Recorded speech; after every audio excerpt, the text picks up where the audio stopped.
Today in this video, we're going to talk about why the builders continue to build when it seems like no one's buying and what that can mean for you in the future. Check it out.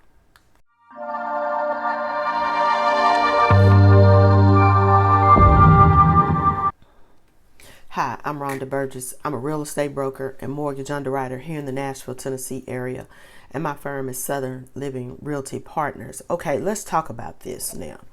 You know, I know we keep talking about how this market is going to severely correct or it's going to crash or something because the prices have gotten too high for most people to afford.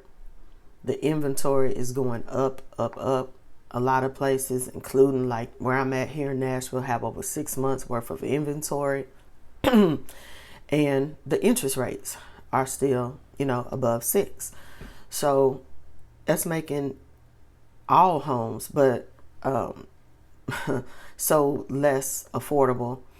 And, I know you be out and about and you just driving home, you driving to school, you driving somewhere, you driving to work, and you seeing these builders are still building, whether they're your big, large builders like a Lennar or a D.R. Horton or a Toll Brothers or whomever, Celebration Homes. There's a whole list of them, or even some small builders. You'll see some smaller builders that are not on a national scale and they're still building, and you're thinking, why? Like, that is so dumb. Well, remember, it takes on average, I know here in my area, it takes at least 2 years to get a subdivision approved, to get a neighborhood approved. And it may take longer in other areas where you're at. And I'm talking about that's a minimum because, they've got to acquire the land. They've got to get the planning commission or whoever your government officials are to sign off on it. A lot of times, if it's just raw land that they're dealing with, it takes a lot to develop that land. They may even have to get in touch with the state to put in the infrastructure like roads. It may need to connect to a major road. They may need to look and see, if they're talking about bringing, hundreds of houses to a certain area, can the school system absorb all those students? There's a lot of moving parts that go into being a new home builder and coming up with, starting new communities or expanding existing communities. It takes a while. It takes a lot of money, a lot of planning commission meetings and submitting plans and redrawing plans. And then, like I said, coordinate with the state, coordinate with people about traffic, coordinating with different other officials about maybe the water runoff, the environmental impact to, the surrounding area when you're bringing in a community. Did they start off with wanting to do 1,000 units and they had to scale back? Or, there's so many moving variables when it comes to creating a new community or expanding a community, for the new home builders. So just know that when you see them actually constructing the houses, there's been a lot of legwork that was done behind the scenes that you didn't even see. And like I said, it probably took years, minimum 2, normally more like 4, minimum 2 years, and hundreds of thousands of dollars. So after spending this money and spending this time, these builders have no choice but to go ahead and build. Even though the economy, the local economy where they're at may be crashing, or there may have been some other, things that happen like that impact that neighborhood, they've still got to go on and build because they've spent all this money. They've got all this money and time invested. So they're going to go ahead and they're going to build those houses. And they'll just try to adjust their sales approach on the back end, but they've got to go ahead and do this. They've got contractors. They've got all these people that they've already lined up to get this in place, to get this land ready, to build these houses and different stuff like that. So just know that this has been a long time in the works, and they don't want to, just throw away the time and money that they've already spent on these neighborhoods. But that's where it's a good thing if you're a buyer right now.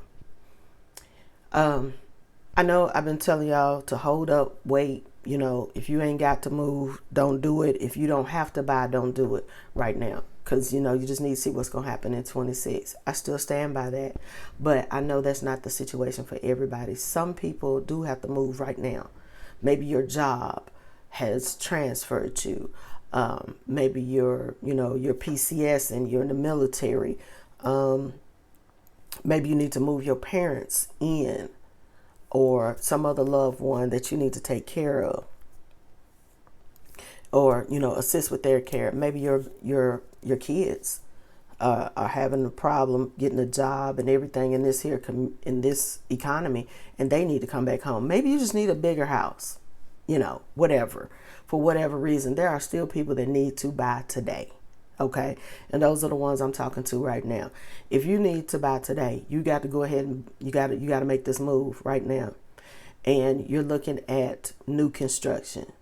This is the time you need to bust them in the head. You need to bust them in the head from the rip. Okay. Because you already know where the market's going. I did a video a couple of weeks back, or a little while back, about, there was this, I think I did it in July. I saw a builder. It wasn't a big national builder, but a builder had already filed for bankruptcy in South Florida. It's coming. It's coming. I think, again, I don't think we have as many of the smaller builders that we had like before the crash in 08, 09, but we do have quite a few builders out here. I think the little guys will get hurt first, but it is going to hurt your big national builders also. So I want to give you an example what I mean when I say I want you to bust them in the head when you go in there. First of all, take your realtor with you. You should have a realtor. If you don't have a realtor, there's a link in the description where you can click on it, and we will, they will hook you up with a realtor in your area. Okay. So again, when you go to the builder, take your realtor. Let's say, and even if you don't have a realtor or your realtor is not available to go with you that day, I want you to still bust them in the head. And I'm going to give you an example of a deal we just negotiated. This is with Lennar Builders. They're a big national builder. Listen, and let me say this, I'm not getting into quality. I'm not getting into complaints. I'm not getting into none of that. Because again, it's so individualized, because like the same crews that are building houses here in Tennessee are not the ones building in Georgia, are not the ones building in Virginia. So again, I'm not getting into quality or anything or why they shouldn't use these people or whatever. I'm just telling you about the deal. Okay. So, it used to be that you couldn't negotiate at all, at least not in our area. Builders would be like, this is it. You can choose, there might be some upgrades or something, like when you get to choosing like your colors and your finishes and the appliances and stuff like that. But it used to be you couldn't negotiate. I want you to negotiate. I want you to go in there and ask for the kitchen sink. Everything. Because listen, like I just said, they got all this money invested in these neighborhoods, in these new builds, and they need sales ASAP. So you need to make sure it's to your advantage. So we went to a new community here. They're in the second or third phase. Okay. All right. So we was looking at the biggest house. It was like 3,200 square feet. The list price on this house is $575. Okay. That's the list price before you put in any upgrades or anything like that. Okay. Now they say we'll offer incentives, ask about our incentives. So there was a home that was completed, newly completed, just got completed, I think at the end of August, of this same floor plan, this big house. Okay. And they had it marked down to $527,900. Okay. So sometimes the on-site agents like to play games. Okay. So I had left a message for the on-site agent to call me back to see. This was on a Friday, to see if we could get in to see that particular property on a Saturday. No call back. And they will often just completely disappear, just completely ignore your agent because they don't want to pay the agent any commission. But that's another story for another day. So no call back.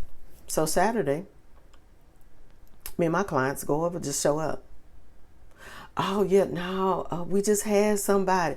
It's always, oh, we just had somebody write an offer on that one. Yeah, that one's not available. That one's not available. Okay. Because as of 5 minutes ago, it's available in the MLS, and you're supposed to update your MLS and keep your MLS updated. But I digress. Okay, so they had this same floor plan that's already under construction. Okay. Drywall and all that's been done, and they had put in some of the kitchen cabinets, but everything else was still available to be chosen as far as the finishes and everything. That house, that same 3,200 square foot house, the standard list price again is $575. So what we negotiated back down to the $527.9, like the existing home, the one that's just got finished. We negotiated back to $527.9. My client is doing a VA loan because he is a veteran. And so we negotiated for the 5-1 buy down. Okay. So Lennar is offering a 5-year ARM that starts at 3.75. It stays there for 5 years. Then it starts to adjust every year thereafter. So, and they're going to pay for that buy down. They're going to pay to get us from like 6.375 down to 3.75%. And we asked for the builder to pay all of the buyer's closing costs. Now, on a VA loan, especially when you're using it for your second, third, fourth time, you have a VA funding fee that's normally like 3.3% of the purchase price. Yes, we asked for everything. All the appliances, we ain't taking no shots, okay? We asked for everything. So we asked for them to come essentially $50,000 off the price. We asked for them to pay for the buy down, and that buy down is not cheap. And we asked for closing costs, including the VA funding fee, to be paid by the seller. Okay. The whole time, I don't know, we're going to have to run this by corporate. I don't know if it's going to work. Blah, blah, blah, blah, blah, blah. Don't know if it's going to work. Another point I will make, we went at the end of the month. We went at the end of September. Okay. So, we went like the 28th, 29th of the month. Okay. And so then, the on-site agent was like, well, we'll go ahead and go through the motions of y'all picking out your colors and everything. But I just want, I need for y'all to understand that it's not approved yet. And I don't see them approving this because it's so much money. And really, we're going to be selling this house at a loss and yada, yada, yada, yada, yada. And we were just sitting there like, okay. Okay. Who called Monday morning talking about, oh yeah, well, you're lucky corporate approved it and everything, and so we're going to be good to go. Baby, they was going to prove that anyway, because you want to make that sale. That house was already over halfway finished. So I know somebody else's contract had fallen out, and that's the reason why you had this other one, ready to go. And plus two, a good agent will look and see what the other similar houses are listed for, what they sold for, what's the price per square foot everything is selling over there. So you can't tell me that you're going to sell me the exact same house as this one right here after you mark this one down to $527.9, but you expect me to pay $575.9 for the same house. No, not going to happen. So that's what I mean when I say go in there and bust them in the mouth. Bust them in the head with what you asked for. Because the only thing they can say is no. It's nothing personal. Because if they'd have come back and said no, I'd have come back with a slightly different offer, but I still would have been on that 527.9. I still would have been on the buy down, and I still would have been on them closing costs. I may would have gave up some of the closing costs. Do you see what I mean? Remember, these builders have so much money already invested in these new construction builds. And if you need to move right now, if you need to bust this move because things are going on in your life and you need this new house and you're going with new construction, bust them in the head. Ask for the world. Ask for the kitchen sink. Ask for everything, because they would much rather give up all these concessions than for that house not to sell. And every day that house, that lot is not under contract, it's not sold, there's no money moving around that property, they losing money. So closed mouth don't get fed. So ask for everything. Go in there like you starving, like you ain't ate in weeks, and see what happens. Again, all they can say is no. Again, my name is Rhonda Burgess, and I am a real estate broker and mortgage underwriter here in the Nashville, Tennessee area. If you need help with finding a realtor in your area, I have a link down in the description where you can choose, I think it's homeandmoney.com, and we will connect you with a real estate professional in your area who can help you. Thank you, and as always, have a blessed day.